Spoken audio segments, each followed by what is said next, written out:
Hong Kong became known as a city of protest long before the months of civil unrest in 2019. The right to protest peacefully is protected by the Basic Law, and it's proved powerful and valuable over the years, allowing people from across the political spectrum to make their voices heard. Demonstrations, sometimes by hundreds of thousands from all walks of life, have provided a safety valve when tensions arise. They have helped inform, shape, or even reverse government policies.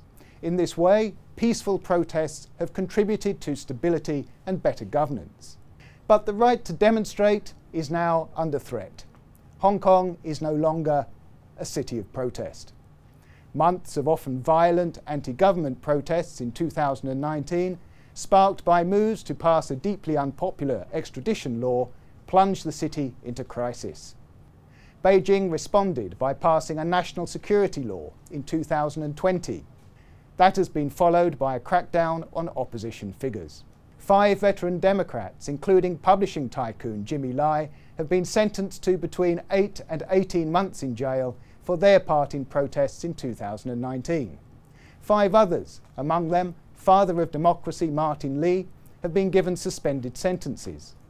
But these cases do not concern the security law or riots. They were found to be unlawful because they did not comply with police restrictions. 9 were convicted of organising and taking part in an unauthorised assembly on August 18, 2019. A rally by 300,000 in Victoria Park was approved by the police, but it turned into an illegal procession to Central. 2 of the 9, plus Yeung Sum, were also sentenced over an unauthorised gathering on August 31st that year, involving 2,000 protesters. The judge, Amanda Woodcock, said the presence of the Democrats as influential figures at the protests could encourage others to participate.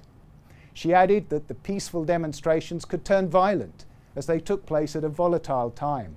Government officials like to portray the protests of 2019 as the work of a small band of anti-China traitors and terrorists aided by foreign powers. Those of us who lived through those turbulent times know the story is not as simple as that. An SCMP editorial, published the day after the August 18 demonstration, welcomed it as a return to relatively peaceful protests after weeks of violence.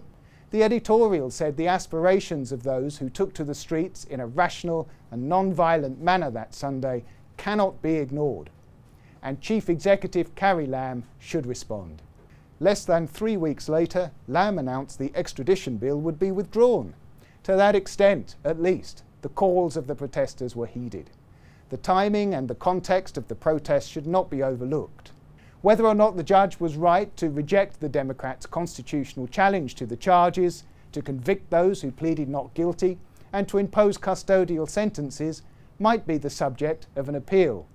Whatever the legal position, it is very sad, to put it mildly, to see long-standing leading figures in Hong Kong's pro-democracy movement heading to jail. The protest stopped when COVID-19 arrived early last year. A combination of the pandemic, police bans, and the security law have virtually brought an end to peaceful demonstrations in Hong Kong.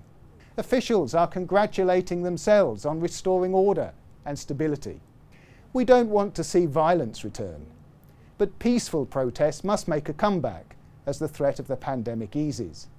They are an integral part of Hong Kong's way of life under the one country, two systems arrangement. Hong Kong's leader is not elected by universal suffrage. The people cannot vote an unpopular government out of office. This makes other rights, such as free expression and assembly, all the more important.